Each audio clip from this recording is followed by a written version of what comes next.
Balance your trading strategy by adding futures. CME Group helps you manage risk and capture opportunities in all market environments. Capitalize on around-the-clock access to highly liquid global futures and options market across all major asset classes. Just visit your online broker and get started. Plug into valuable educational materials and trading tools and see what adding futures can do for you at cmegroup.com/onthetape. Hey, listener, it's Dan here. If you like On the Tape, you're going to love Risk Reversal Media's latest podcast called OK Computer. That's OKAY Computer. I co-host it with a murderer's row of tech investors, both public and private markets. We're going to discuss the intersection of Web 2 and Web 3 and how we are putting our money to work in those markets here. So check it out. It drops every Wednesday. Follow it in the podcast store and follow us on Twitter at OKComputerPod. Now, I am not one for hyperbole for a number of reasons, first of which I can't spell the word. But typically, you should never really speak in hyperbolic terms. But there are a couple of things that are deserving of that. First of all, Danny Moses, his picks in the league where they play for pay. We'll get into that later because it requires its own segment. But I'm going to say this, Dan Nathan, and I want to hear your thoughts on it. I think next week, given everything that's going on, might be the most important week we've seen for the market in a decade. Thoughts? There it is. We have a Fed meeting where no one's really expecting anything to change. We have a stock market that's down on the year. The S&P 500, as we speak, Thursday afternoon is down 4.25%. The NASDAQ is down a little less than 8%. That is down on the year. And all the stuff that's going up is actually bad for the stock market. Rates, crude, and the dollar, Danny Moses. 100%. And you know what is transitory? The bad claims that came out this week. That's transitory because that's Omicron related. So we're on the other side of that transitory nonsense. So yeah, the Fed meeting, it's going to happen next week. They're not raising next week. They're going to probably reiterate that they're going to finish the taper by March, right? So we're down to buying, I think, $30 billion now in February is what it's going to be. That's going to start to have an impact. And all the things you just said, how about funding the government? How about all the debt we're going to have? The Fed was buying a large portion of the auctions that were going on. And we haven't even gotten to that part of the show. We'll get to that in February and March when that happens. But I agree with what Guy said. We are building into a very explosive week next week. I expect volatility to remain elevated into that. And listen, you're seeing buying opportunities in certain names and certain things are being scooped up and then other stuff's being left for dead. And that's for good reason. Well, in case you were wondering, you are listening to On the Tape. That was Danny Moses. Prior to that was the great Dan Nathan. I, of course, am Guy Adami, at least last I looked. And later, check this out. We're going to be joined by the great Melissa Lee, the host of CNBC's Fast Money, the show that is now celebrating its 15th 15-year anniversary. Danny Moses, I know you're an ardent viewer of the show. Any care to opine quickly? On the anniversary, I think it's fantastic. I'm not saying after a couple years I would have bet against you guys, but congratulations on it. It's getting better and better. You know why? Because you're getting more bearish and more bearish. And I think people out there watching TV like the honesty. And you guys bring it, all you guys. The show's decent, I must say. Now I have to watch it pretty much every day so I know what the hell we're going to be talking about during the week and what I can't talk about on the show because it'll be redundant. So, no, I really enjoy you guys. The other night we were on the show, and it was that big down day. I think the S&P was down 2%. The NASDAQ was down 3%. And you and I were on. I can't remember who else was on. And I was like, all right, well, there you go. We just got done with the A block. And I'm sure our Twitter's lighting up. You know how there's like the fast money bros. They're all negative. And I was like, no. We're not all negative today on the big down day. We've been talking about this stuff for weeks. And I think that's why you come here to On the Tape and then a little companion viewing on Fast. People accuse me of making you guys more bearish. Is that the case? Do you think that I've brought out some of the great bearishness? And I say great bearishness that you guys have. Do you think I've helped bring that out? No, I think you make us appear better looking as well. Yeah, but, Guy, not one for hyperbole, as he just opened the show by saying. This is what's really interesting, Danny, about the show. So it's 15 this week. Guy is the only person who is on the show who's there in day one. And that is a truly remarkable occurrence. We're going to talk to Mel about that when we sit down with her a little bit later. We all kind of play different roles, if you will. I was always being the young guy or the last guy to the set. I would go last in every conversation. So if everybody was saying the same thing, I'd take the other side of it. So I was kind of labeled the contrarian. Is Fast Money, you think, the right name? If you could change the name of the show during the course of the show in the 15 years, There's been easy money. There's been fast money. There's slow money. How would you classify right now? I'm glad you brought that up. So obviously I did no say over the naming of the show. And this show, the discussions started early in 2006, but the name that I wanted, and to a certain extent, I think it would have resonated better, especially today, is The Trader's Edge. And I thought that was a really cool show. They could have done some really cool graphics, but obviously I think they like the name Money in a lot of their shows, which I get. And so Fast Money was it. And to a certain extent, it makes sense given the cadence of the show. It's extraordinarily fast, but I think sometimes it gets mislabeled by people thinking it's just a way to make a quick buck. I think of the name Fast Money, I think of more of a trading-oriented sort of situation where other shows on the network are very focused on just look at the guests that they have on. They'll be long-only fund managers, or they'll have strategists who are giving year-end targets. What I really enjoy about it, growing up in the business as a trader at a hedge fund, long, short, looking both ways, is just thinking about what happened today, where you took your lumps, where you had your gains, and thinking about how you're going to make money tomorrow or the next day. So that's how I've always categorized it. So we're going to walk down memory lane a little later, as I mentioned with Melissa. But in order to look forward in terms of earnings, sometimes you got to walk down memory lane as well. And I'm just going to walk briefly down memory lane, Danny, because I happen to think, for a myriad of reasons, that Procter & Gamble is one of the 10 most important companies out there in terms of the tells that stock or that company can provide you with. And I know you have a lot of thoughts on Procter & Gamble and the earnings release that we just saw from them. My only takeaway is that they're kind of at the center of the supply chain, of logistics, of everything. And their quote was, transportation and labor markets remain tight. Availability of materials remains stretched in some categories and in some markets. Inflationary pressures are broad-based with little signs of near-term relief. And that's from the CFO of Procter & Gamble during the earnings call. They're managing it well. I'm not even talking about the stock specifically, but that gives you a pretty good indication that, forget about the word transitory and forget about how much of this is already embedded, but this is going to stay with us for a while. So if one of the largest CPG companies in the world gives you that, you got to pay attention to it. So like I said, I think the only thing transitory right now are unemployment claims. Right, but that wasn't unexpected. Think about this, and this is going back to C-suite management 101 of investors. When you have these obvious things out there going on, you just lean into them. You got nothing to lose. And again, the stock market, the S&P 500, for the most part, is down 5% from an all-time high with valuations very near 10, 15-year high. So to me, I think we're going to hear a whole heck of a lot of that over the next few weeks. By the way, I think it's important to mention, Danny, and I know you know this, but I'll mention it to the listeners that haven't seen it. Procter & Gamble very quietly made an all-time high this week on a pretty dicey week. Now, I find that interesting for a number of different reasons, not least of which valuation doesn't make a whole hell lot of a sense in Procter & Gamble in terms of where they trade on a PE basis and their earnings growth potential. But I think what people are looking for is stability. And oh, by the way, to whatever extent you want to give them credit for, visibility that they seem to have and a lot of people don't.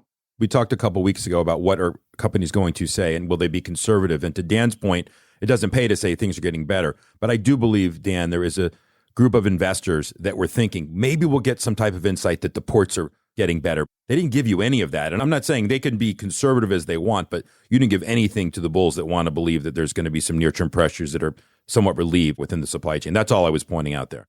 This is not a shameless plug, but CME is a presenting sponsor of On the Tape, and we're thrilled to have them on board. But we're starting to use a lot of their tools in earnest, and the CME Fed Watch tool is something that we've really embraced. I know, Danny Moses, you have thoughts on this, but Dan Nathan, we're looking and the probability for a Fed rate hike in the March meeting, at last I looked, is either side of 90%. Obviously, it's somewhat fluid. Listen, two sides of the coin makes markets, and I know you and I have been in different sides of this. I've been right, you've been right. It's going back and forth like a great ping pong match, which, by the way, if you played me, I would beat you, just putting it out there. But what are your thoughts on the Fed and what's going on right now?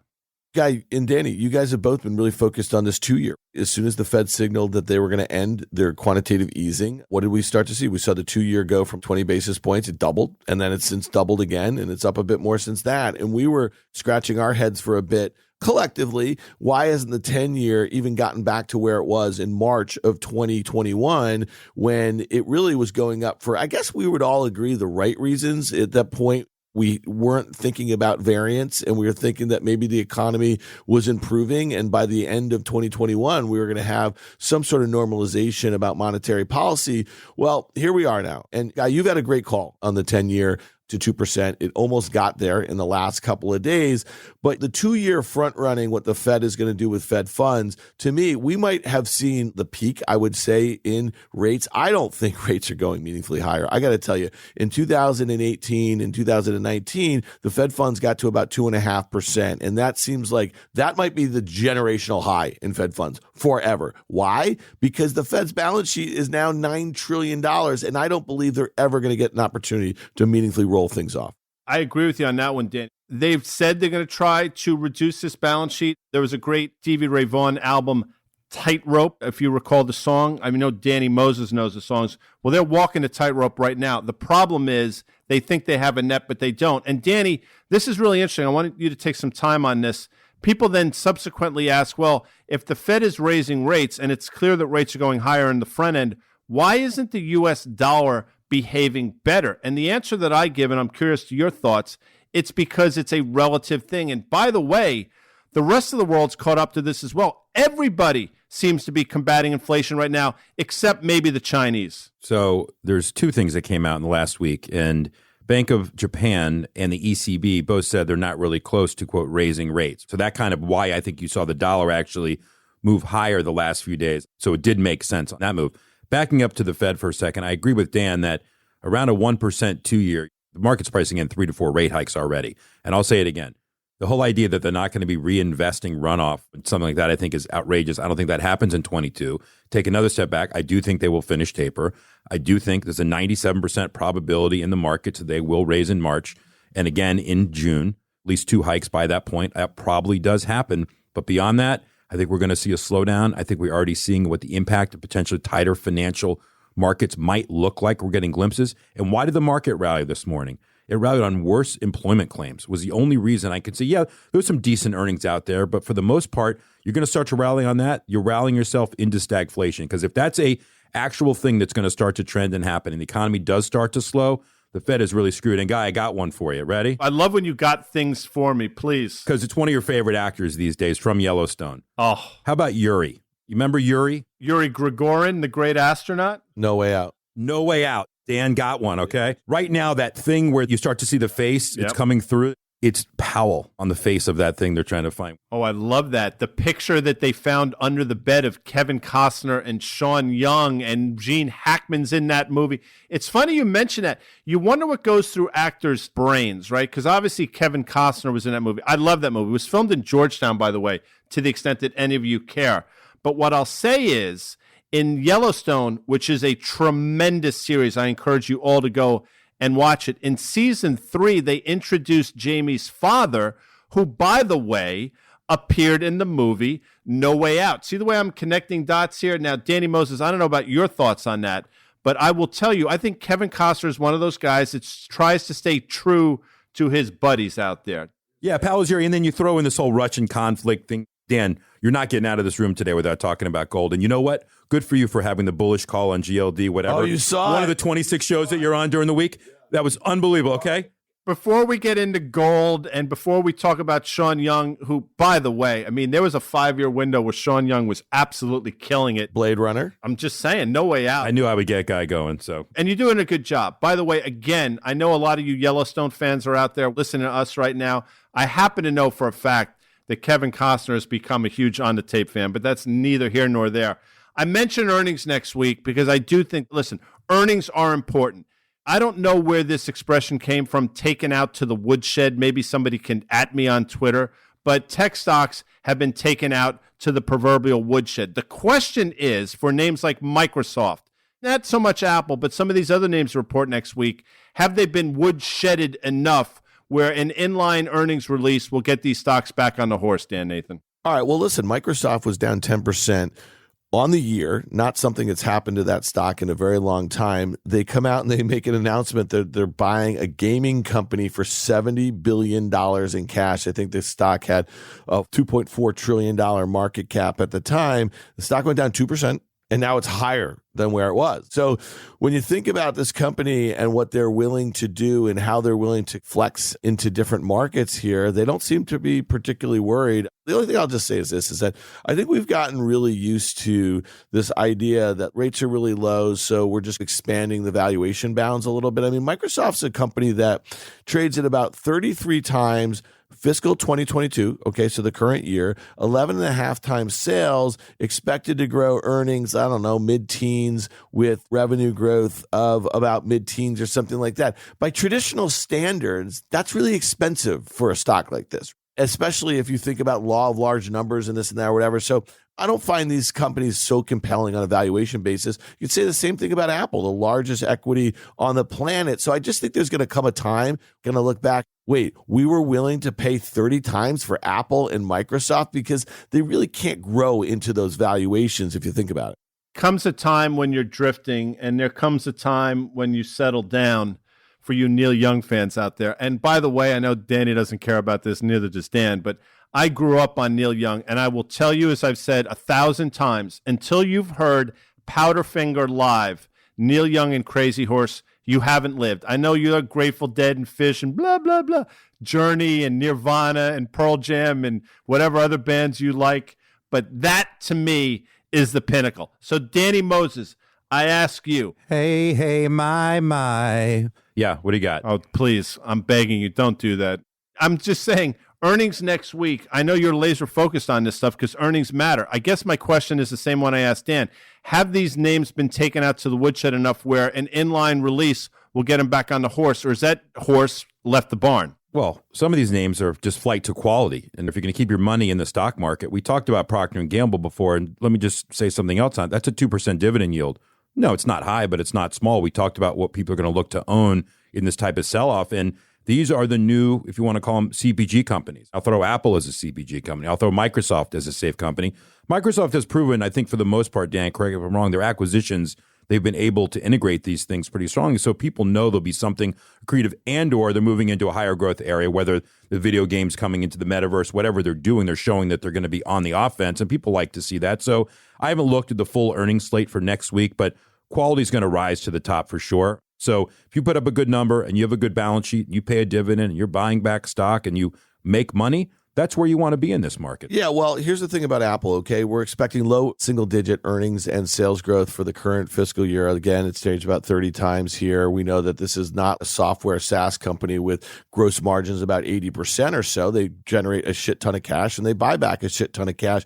But this stock at the start of October was trading at $140, and it just traded north of $180. So it's down about 8.5%. It's trading $166 or so here. Guy, I know that you think that breakout level back in the high 150s makes a whole heck of a lot of sense from a technical standpoint. But I guess the point is, if it's just a flight to quality, if it's just a beneficiary of passive fund flows and you can justify 30 times, well, then fine. It's 9% of the S&P. It's 15% of the NASDAQ 100. But make no mistake about it, this stock can sell off. In Q1 of 2021, just a year ago, it sold off 20% on a 13% decline in the NASDAQ. One other thing on that, we talked about this last week. The more that other stocks sell off, the more, by definition, portfolio managers own as a percentage of these names. And Dan, not only are they expensive, I agree, and that's not always a great short thesis because something expensive, but now they're much bigger as a part of their portfolio. The longer that these things have relative outperformance, and that becomes an issue. So if people take their gross down and start to raise cash, these are the natural things that they will sell. So I'm just saying, I don't think there's upside to these names, but is it a safe place to park your money if you want to stay in the market? There's a day in the next week or two where Microsoft, Apple, Google, Amazon, probably NVIDIA, probably Tesla are all down 5% in the same time. So you tell me, Guy, what happens to the broad market there? We know that the NASDAQ is down about 10% right now. If that happens, and I don't mean to sound so certain about it, but Guy, we've had a 10% decline in the NASDAQ, and we have not had a day like that where the leadership is leading to the downside. Which is why next week I think is so important. And it's interesting, we're 20 minutes in. What was that really shitty movie with the kid from the movie Rudy, little short guy? He's running around with no shoes on. Lord of the Rings. Lord of the Rings. There were like 9 of those movies. They're all exactly the same. I don't know why I brought it up. Now I'm going to get myself. But Danny Moses, your precious is Tesla. And the fact that we're 20 minutes in and we're just mentioning it now, is remarkable because Tesla reports on Wednesday. So does it even matter at this point what they report? Guy, as it relates to Tesla reporting next week, we already get the delivery numbers every quarter. We kind of know what the production numbers are. We'll get an update on when the truck will or won't be made, and it'll go on. I don't think there's anything you could tell me that they can do on that quarter that could justify the valuation here because it doesn't trade on valuation.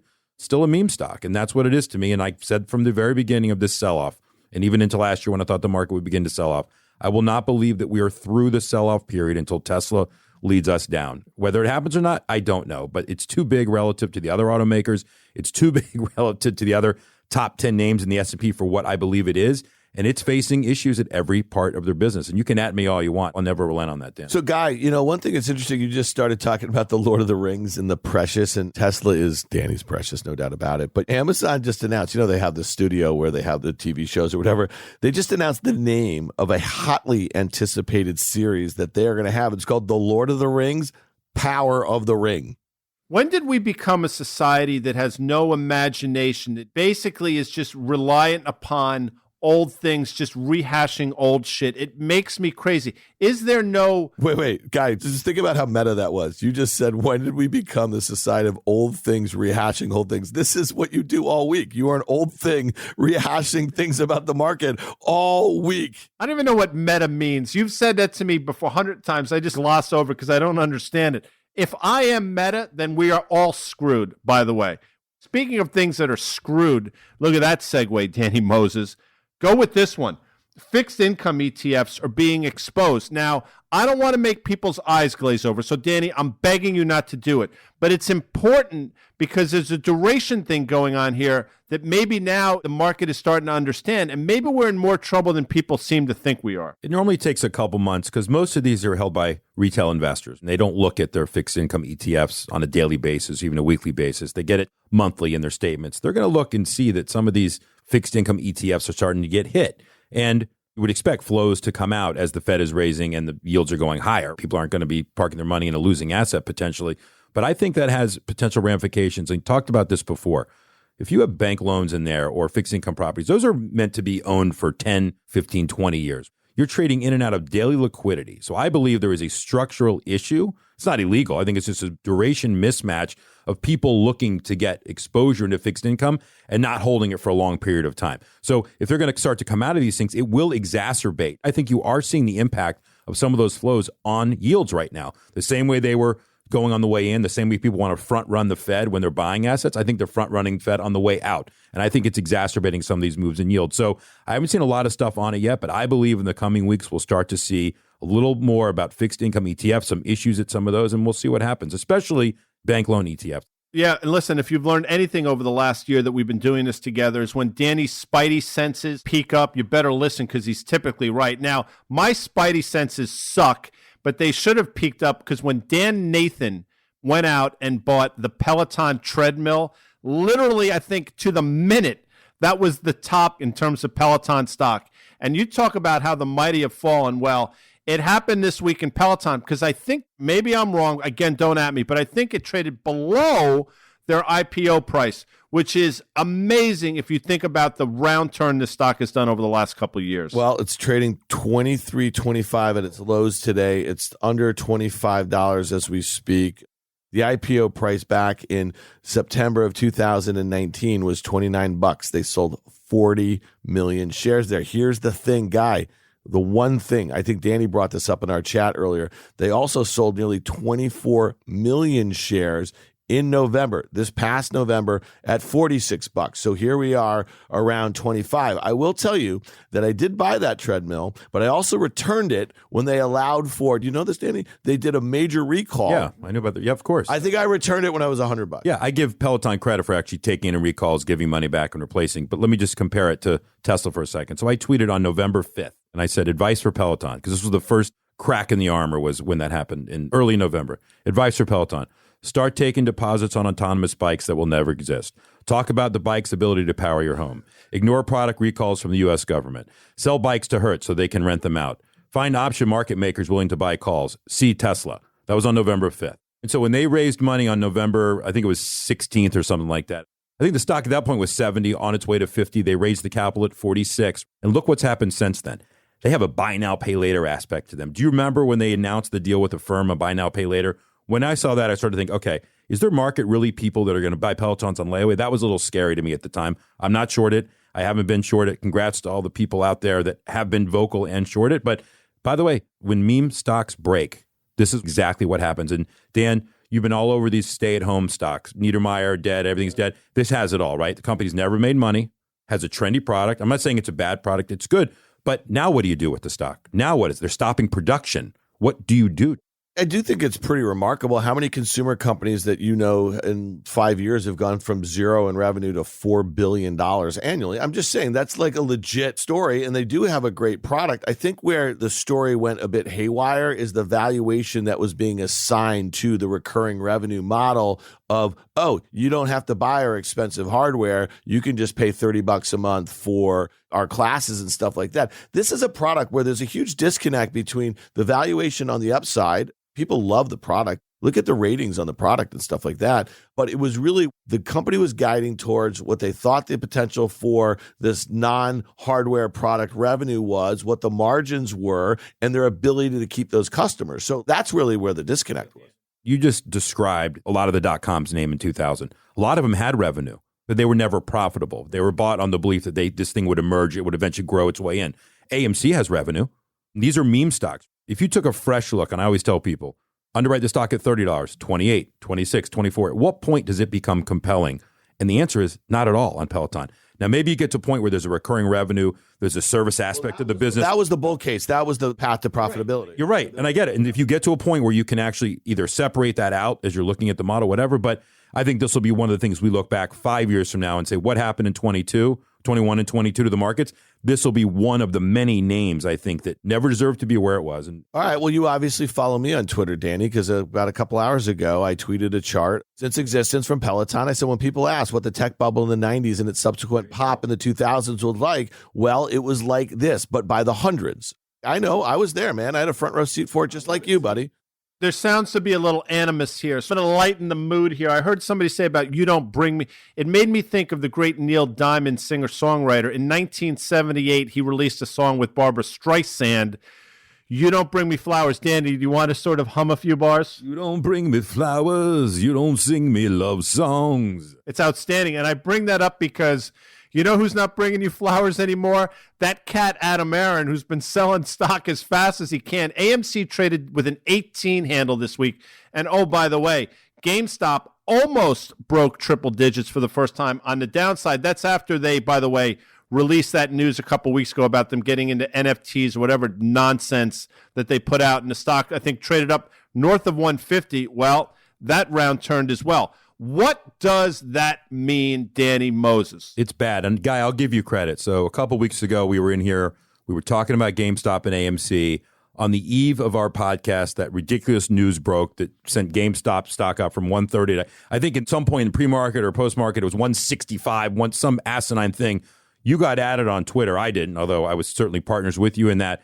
We don't gloat when we're right. If we're wrong, we're wrong. If we're right, you're right. You'll never see victory laps taken. You're good with that. Dan's good with that, I think. Dan, I haven't looked at all your Twitter. I'm definitely good with that. But here we are. So what is the point?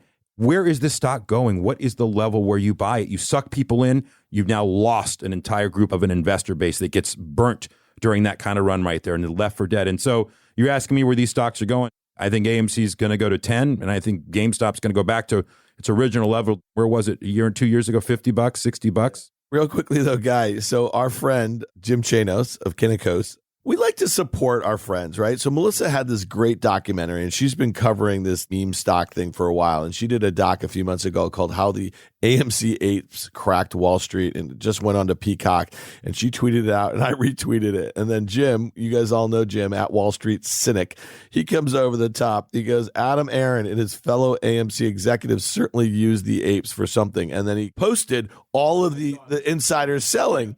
And he's just so matter of fact. He's so good. I mean, he literally is laser focused on the stuff. He blocks the noise out, Dan. He blocks the noise and just gets right to it. And I will tell you this as well. He was trying to short DraftKings a year ago when everybody was touting there was the next great stock. Look what DraftKings has done well. Now, you, Danny, you just said something that's not entirely true. Actually, it's not going to be entirely true in about 30 seconds, the gloating part, because finally, it appears at least that the thing that you and I both love is getting off the mat and rearing its ugly yellow head. Danny Moses. I love gold. Look at Dan. Dan's rolling his eyes. He hates to even pretend to be bullish on gold. That's fine. He'll borrow a bullish trade for a while on gold. But think about this.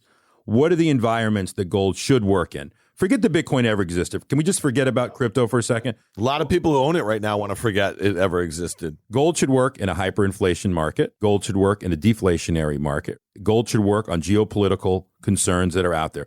We have a little bit of everything. So what will make the stock market go up from here? The only thing that'll make the stock market, one of the few things that'll make it, if the Fed blinks and if you get an indication that they're going to take their foot off the pedal a little bit, what does that mean? That means that you're seeing signs of the economy slowing. To me, that means gold goes up. What if the Fed doesn't stop because inflation's running? That to me says gold is going to be a store of value potentially. I believe it was Salvatore Corsitto, if memory serves, that played Bonacera in The Godfather. I mentioned that because the first words you hear in the movie are spoken by Bonacera, and they are, I believe in America. Well, I believe in America. I believe in both of you. But more than anything, I believe in Danny Moses' ability to pick NFL games at a pace that we have never seen before. So on this second week of the playoffs, Danny Moses, in a league where they play for pay, I want you to take the microphone and tell the listening audience, and Dan Nathan as well for that matter, who you like this week. So let's get squared away. Dan is down 9 dimes at this point, okay? We're going to work out a plan, Dan. It's all good. Last week, I picked 2 games. I hit them both, thankfully. The 49ers looked really good. Obviously, the Bengals held on. Raiders put up much better fight than it would have, but I got those right. The other games were pretty predictable, right, that went on. The one team that I think is just being overlooked right now are the Rams. The Rams finally have gotten it together. Their injuries are now gone. They're at full strength now. Von Miller has worked his way into that defense. That is a formidable defensive line, a formidable offense now, and Odell Beckham Jr., who I don't like at all of a sudden, he's come on to play. You know what that does for the rest of the receiving core out there? So I like the Rams here, and I always swear I will never bet against Tom Brady. I've done it a few times in my life. I've won a couple times, but most of the time I lose. But why the Buccaneers are favored by 3 over the Rams, I don't know. And I think the Rams are a live dog, as we say, Guy. And let me just tell you who the Bucs have beaten in the last several weeks, okay? They beat the Eagles. Eagles played horribly, okay? And the Bucs had injuries in that game. They beat Carolina twice. They beat the Jets. They lost to the Saints 9-0, and they did have a gutty win over the Bills, who played horrible for most of the game, came on strong, and held on in overtime to win that game. So I like the Rams here getting 3 against the Buccaneers. And Dan, before you tell me, the 3 other games that are kind of out there. Titans minus 3.5 over the Bengals. That's a tough one. Not going to take that one. Packers minus 5.5 over the Niners. If it wasn't for the bye week the Packers had, that line would probably be 2-3. I'm staying away from that. And Chiefs 2 over the Bills. I'll just say this. I'm not betting that game, but I think the Bills have a chance to win the Super Bowl. I think Guy's going to agree on that. But I'm staying away from those 3. My pick is the Rams plus 3 in Tampa. Dan? I'll take Tampa minus 3 for a dime. A dime? It's only like 3 games left. You think I got to step it up? No, I'm just saying. That's fine. You can do it for a dime. That's not fair, Danny. You're trying to get him to chase. I see what you're doing there. All right. Guy, you should really see the way he's looking at me across the table right here. Oh, man. And just so you guys know, I spent the weekend with Danny down in Miami last weekend, and he didn't only get those 2 games right. He was getting a lot of stuff right. He was getting halftime lines right. He was doing a lot of stuff here. So you guys aren't even getting all the good stuff here, just so you know. I mean, 27-4 is pretty good. Like I keep saying, it will end at some point. And by the way, for everyone out there, when I start to lose like 2 or 3 in a row, go against me continuously on this. You may get out of the season. I might get out of the season. I think the Rams might win the Super Bowl at this point. That's how good I think they are. That would be very interesting if the Rams got to SoFi Stadium. Last year, Tampa won in their home stadium. Exactly. So we'll see what happens. Look, I will tell you, I think, Danny, you know this. I thought the Super Bowl this year would be the Colts. They didn't even make the playoffs. I don't know what happened there, but I thought the Rams would be on the other side, and I'm going to stand by that. I'm with you on that. And that defense is ridiculous. Look what they did to Arizona. That was embarrassing. That looked like a bad high school game. So the Rams are legit for sure. And the fact that Odell is actually playing like the Odell's rookie year or second year with the Giants is really interesting. We'll see what happens there. And Dan Nathan, I got to tell you, there was a scene in The Gambler with the great James Caan when James Caan said, "I'm scorching." Well, Danny Moses, you are absolutely scorching, and you've been scorching for literally the last 20 weeks. You're the best. So let me just say this. The way that Cam Akers looked coming back from injury last week in the backfield for the Rams, and the way that Cooper Kupp was the second receiver last week, I mean, they are loaded. Week 3, the Rams beat the Buccaneers 34-24. Granted, it was at home. I think they do it again to them on the road, so we'll see what happens. When we come back, we're going to be joined by the host of CNBC's Fast Money, our friend, Melissa Lee. With CME Group Micro Futures and Options, you can get the same access and capital efficiencies of our standard contracts with less upfront financial commitment. Diversify your portfolio and add flexibility by trading CME Group micro contracts in precious metals, FX, energy, and equity indices. Learn more about what adding futures can do for you at cmegroup.com/micros. Hey, Dan. What up, guy? You're into this fintech. What's all this I'm hearing about Current? You're going to like this guy. Current is a fintech company that's completely disrupting traditional banking. Wait a second. Does that mean I don't have to drive to the bank anymore?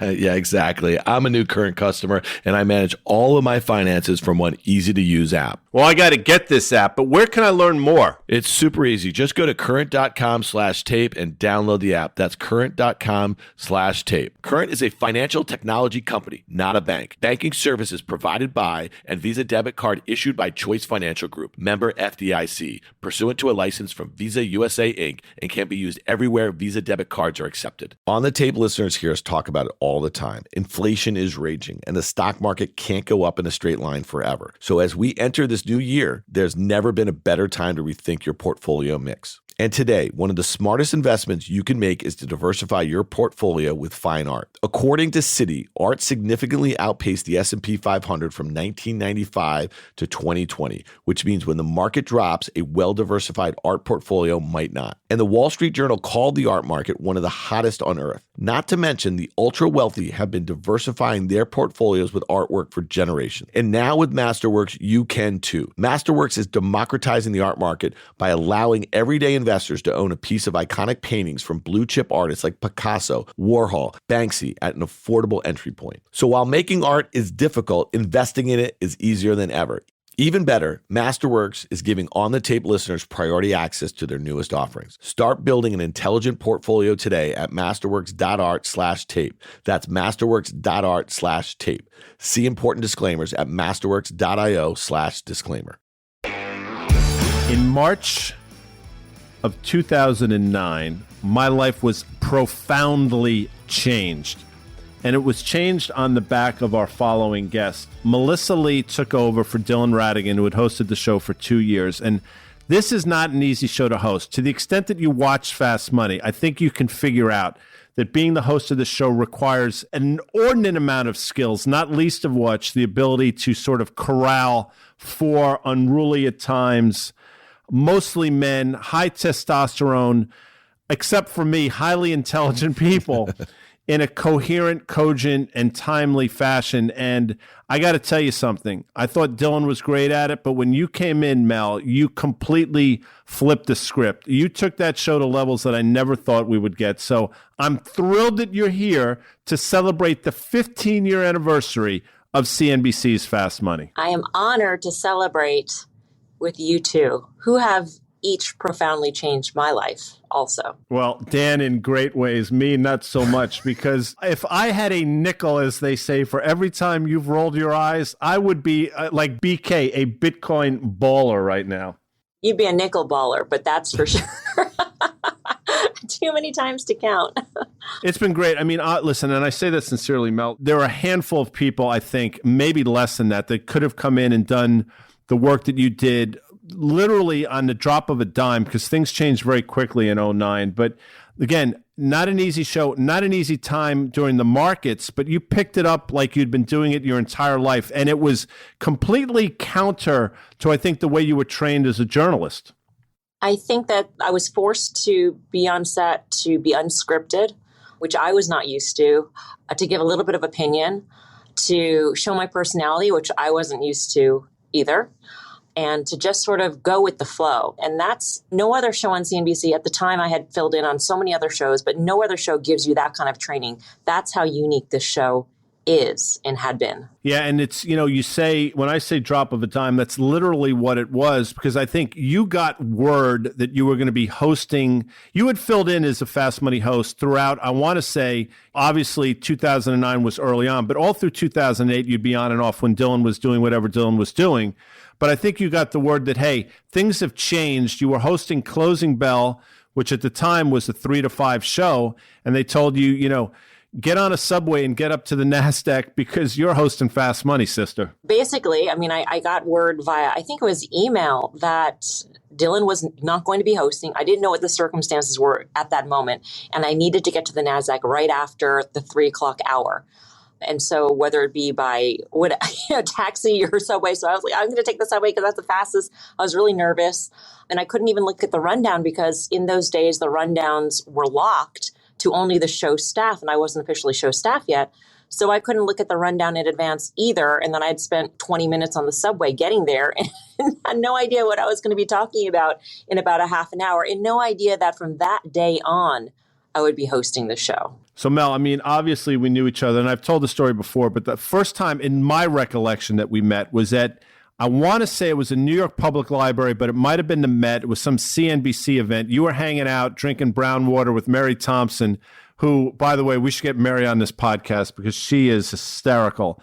But we were chatting that night, and little did I know that, literally 15 years later, 16 years probably when it started, that we'd be as close of friends as we are. And I say that sincerely. I consider you not an older sister. You're older in maturity level, but my younger sister in a lot of ways. I feel the same way. You guys, the whole team, you guys in particular are like family. You guys, I know I can depend on you. As for that first encounter guy, I vaguely recall that, but I remember it as you being standoffish. Now, all right, but we'll go down that road if you want, but I'm not standoffish by any stretch. I get, I'm not one of these people that, falls in love with my friends immediately. It takes me time to warm up. Dan Nathan can speak to that. Dan will tell you, I'll use the word, he thought I was a complete asshole the first time he came on Fast Money. We've told the story before, but I'm sure Dan's going to get into it again, because I guarantee he probably said to you after the show, I'm never coming on this show again. You heard this story. I had known Mel because I had met her when we were screen testing for Options Action, which right out of the gate, she was going to be the host of. And I think we met in probably late 2008. And this was in the throes of the financial crisis. And again, while no one knew how long that was going to last, it was certainly, Guy, wouldn't you agree, probably the most violent period in financial markets in our career. And even in this pandemic that we just had in February, March, April of 2020, what was going on then felt so much worse. And I've often heard you talk about the responsibility that you and that original team felt by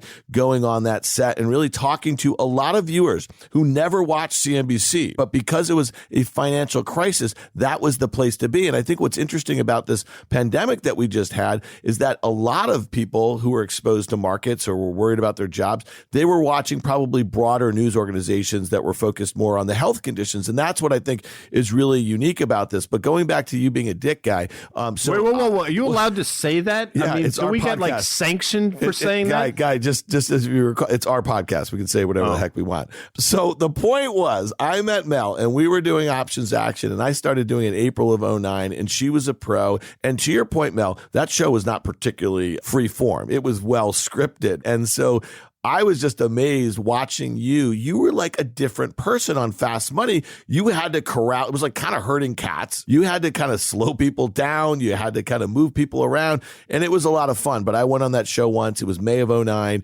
And you were the only one who looked up at me. And you said, hey, Dan, how are you? Good luck. Guy didn't look up. Nobody else looked up. And I walked off that set and I said, I'm never doing that show ever again. And it wasn't until John Malloy, who knew I was a big Grateful Dead fan, called me in April of 2011. He said, listen, I know you don't like doing the show, or you haven't done it in 2 years. He goes, but I have Bob Weir of the Grateful Dead on tonight. Will you come on and be on the show? And I've been doing it ever since then. And Mel, you've been amazing to me. You have been like a big sister as it comes to just professionalism, but a little sister as far as heart. Oh, I consider you guys just family, older brother, younger brother, depending on the situation, depending on the metric. Depending on the metric. Well, I'm always... age-wise, I'll always be the older brother, but I know what's so much fun for me is I play the role of like this little kid, sophomoric stuff, and I throw stuff at you. Like, Mel, the Rangers played last night. Did you think Shesterkin was on his game, or do you think he could have been a little bit better? Knowing full well you're in on the gag, and you'll say, no, I thought he was on his game. And I love those running gags so much. Now, maybe only 5 people in the listening or viewing audience get it, but to me, that's one of the most enjoyable aspects of the show. Well, I think what makes the show tick is this sort of camaraderie, this long sort of institutional history, memory that we all have together of jokes, of stories, of financial events, things that we've gone through together as a group. It's all about ensemble casting. And, I'll say this, and I'm sure there are going to be people out there who will scoff at this, but I sort of liken it to Friends and the casting there. There's something magic about that group of people. And without Phoebe or Joey or whoever you want to pick as a character, it wouldn't quite be the same. And it was the chemistry, amongst that group. And I feel the same way for Fast Money. That's why you don't see too many new traders join. It's difficult because they have to click. We like new voices. We like different voices. We like different perspectives. But ultimately, we want people who we would want to hang out with. And that's a small club, which we are privileged to be in. No, it is a privilege to be in it. And I think it's resonated with the audience. And we're going to have some audience questions in a couple minutes that we did not prep you with. This is going to be Mel Unscripted, which I totally dig because that's really outside of your comfort zone, which is just a phrase that makes me break out in hives. But I'll say this, in terms of resonating with the audience, I think, feels like they're part of something. And this is a word that I hate to use because it's going to come off the wrong way, but it's aspirational. Not that they want to be any of us in particular, but they'd love to hang out with us. And you can speak to this, Mel. You've seen dozens of times people come watch the show, their ability to take pictures and meet everybody. They all gravitate to you saying, what an amazing job. They all want to take pictures with you. How interesting has that been for you, being the most probably recognizable person on the show? Well, I think that you are really the most recognizable person on the show, Guy, because you are the one who often, when we were all together at the NASDAQ, you would regularly shepherd in people straight off the street who were just, pressing their nose against the window. We would be like, oh, this must be Guy's friend. And you're like, no, I just met him 2 minutes ago downstairs when I was going across the street to get gum. And that happened all the time. There's something about being in people's living room and they know us and they like us. And that's why they watch for the information, of course. But if you can make it fun at the same time, then why the hell not?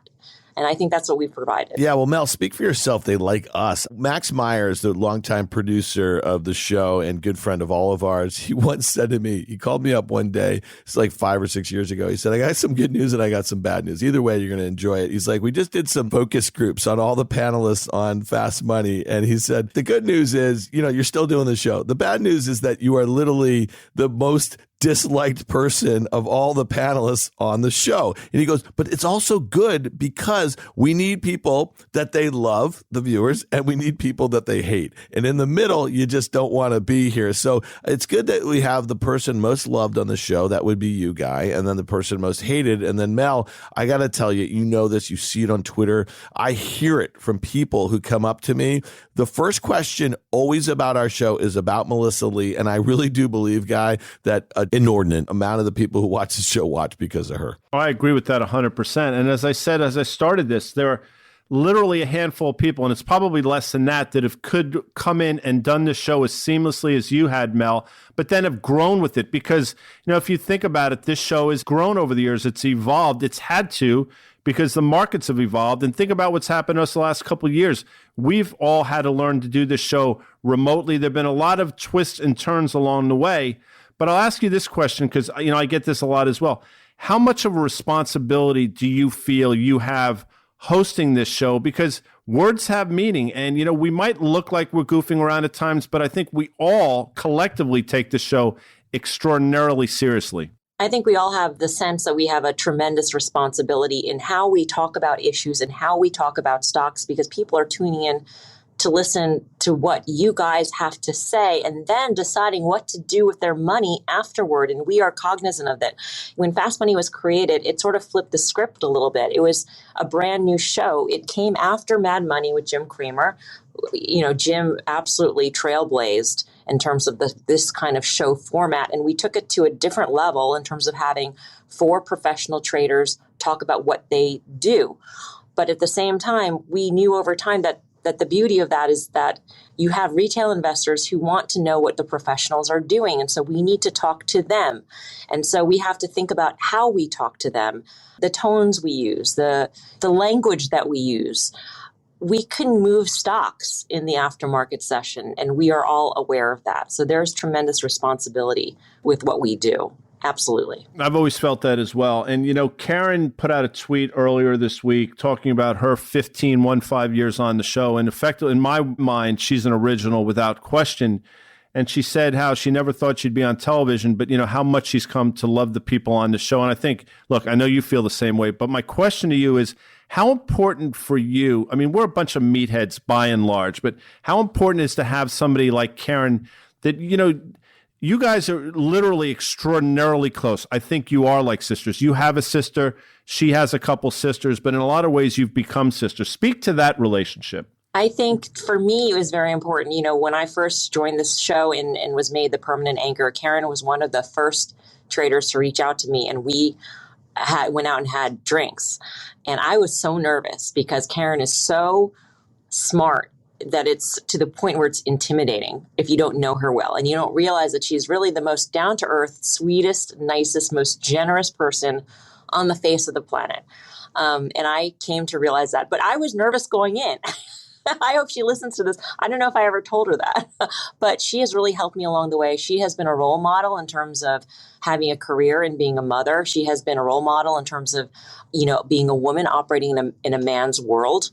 I saw through her that you can still be a woman, and that is an asset. You don't have to be one of the guys. You can be one of the guys when you want to, and it fits your personality, but you don't have to. You know what's funny, Mel, and I don't know if I've ever said this to you guys, but I actually did not like the show when it first started. I liked Dylan and I liked his brand, but it literally was like, it looked like a basketball team, a bizarro basketball team. And it was just, I just didn't dig it. And, I was, actively trading at the time, and I had grown up in the business on trading desks. And I was like, that's not a trading desk that I wanted to work on. I mean that very seriously. And I'm just saying, so when you started doing the show and there was just more diversity of the sorts of people that were on there, and it wasn't just like locker room stuff, and I don't mean like locker room talk, that's when I really started to appreciate it. And so to me, I think you just kind of changed the game on that one. And I got to say, shout out to Guy. You changed a lot. And not only that, you just feel this weight, this responsibility.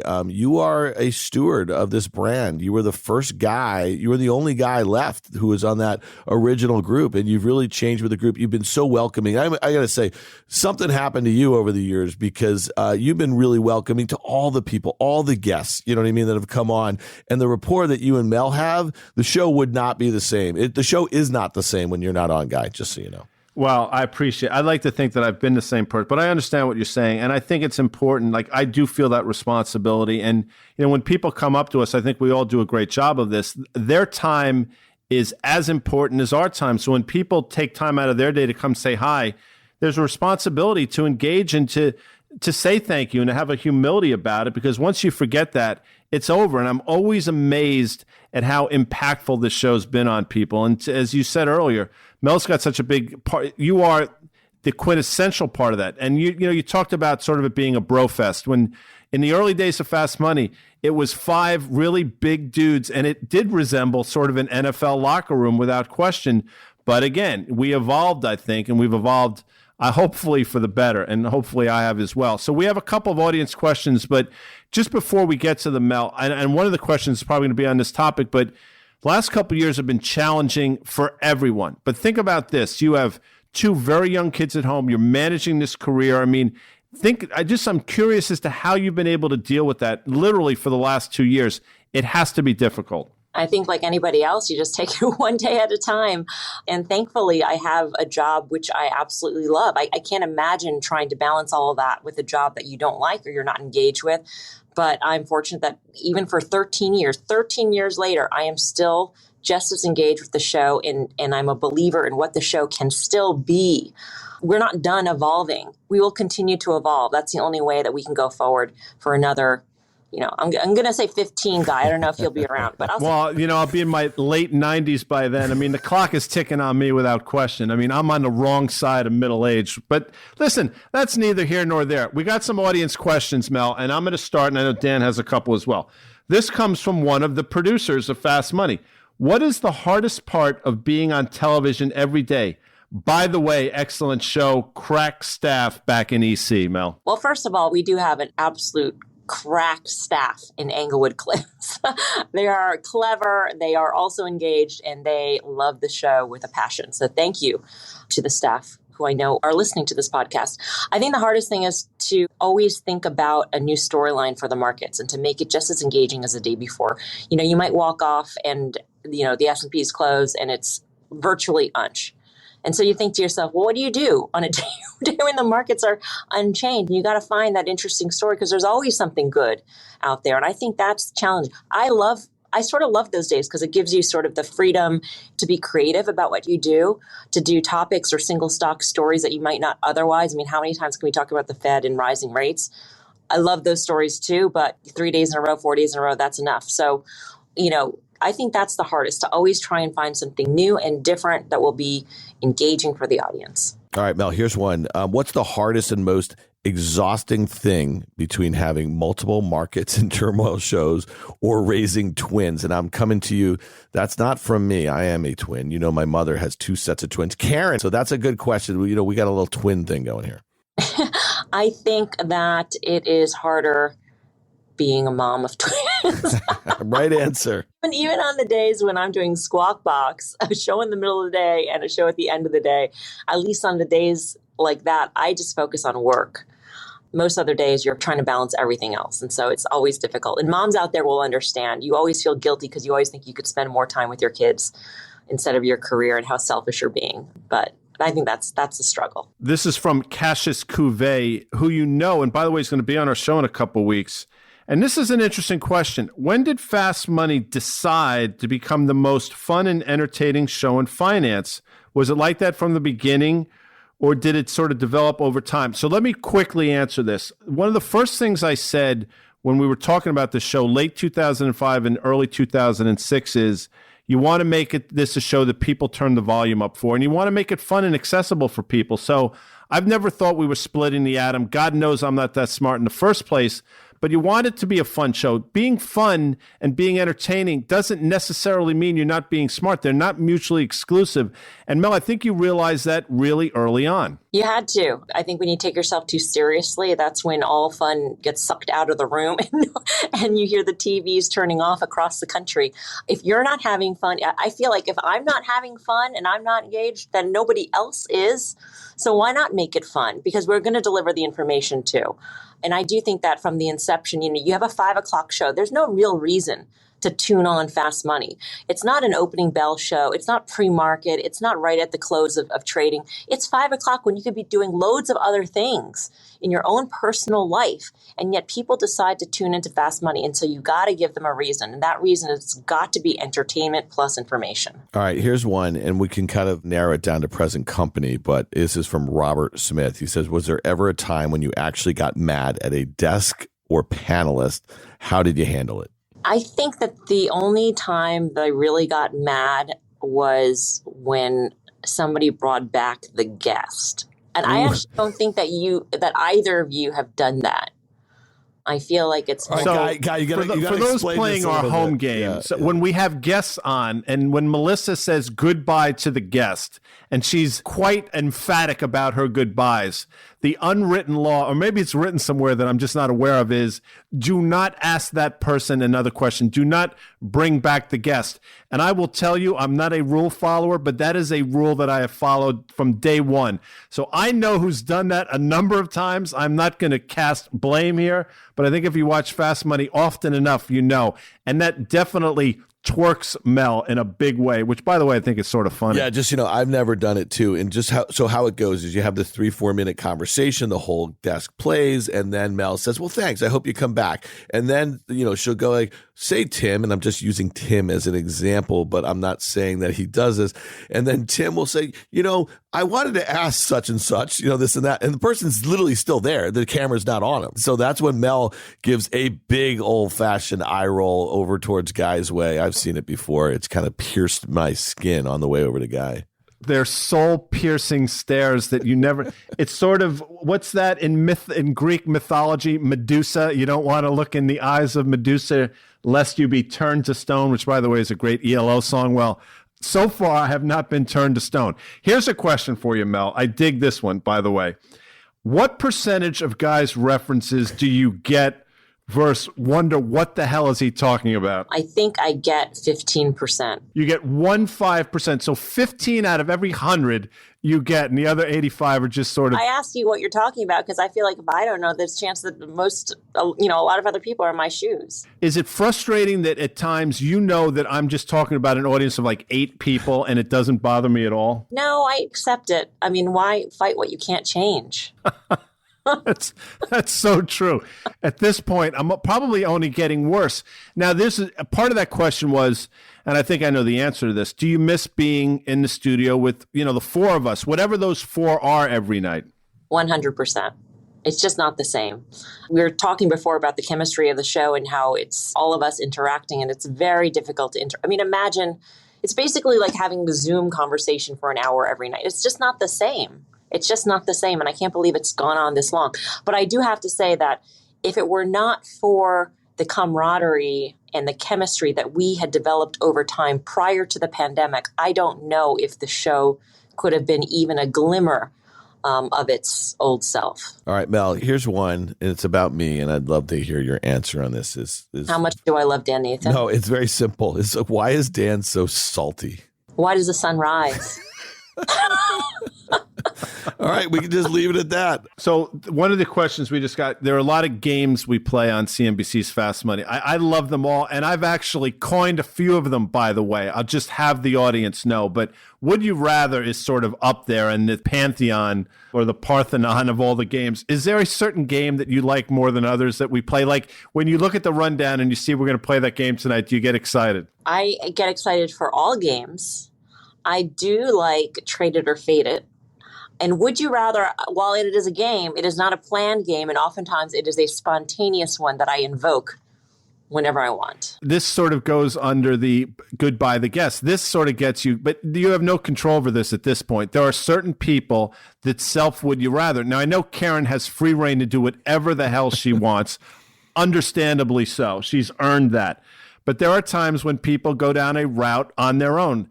How frustrating is that as a host? It's really annoying to me when I ask a specific question. Like I'll say, hey, Dan, how about Lululemon or Nike? And you'll say, oh, I like, Peloton. That's not what you would say, but that you just go off the board and you say something that's not meant to be. Why can't you just answer the damn question? I do that. I learned this trick a long time ago, and I can't remember who taught me this, but TV to Guy and me was very foreign. This was your business, Mel, but like someone told me, oh, answer the question that you want to answer sometimes. And that's what I do in that game. So yeah, thank you for bringing that up. Mal, look, it's been a joy having you on. Just sort of in the last couple minutes, what has Fast Money meant to you as not only as a human being, but just professionally? I mean, all the shows you've anchored over the years are wonderful shows, but I think this show has been transcended for your career in a lot of different ways. Can you speak to that? I feel like Fast Money is part of my DNA now. That's how integral it is to me and my professional life. I think that my identity is very closely tied to Fast Money. I can't imagine life without it. I think a lot of the other projects that I've done throughout the years, documentaries, Fast Money has always sort of been there and has helped me along with those projects as well.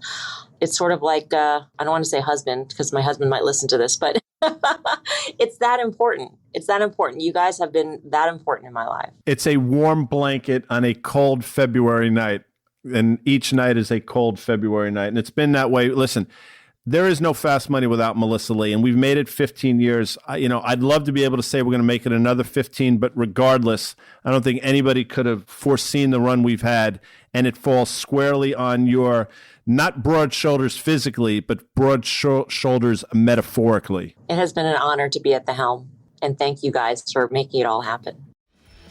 Thanks once again to CME Group for sponsoring this episode of On the Tape. If you liked what you heard, make sure you hit follow and leave us a review. It helps people find our show, and we love hearing from you. And we also want to hear from you via email at onthetape@riskreversal.com any time of the day. Follow and connect with us on Twitter at OnTheTapePod, and we'll see you next time. On the Tape is a Risk Reversal media production. This podcast is for informational purposes only.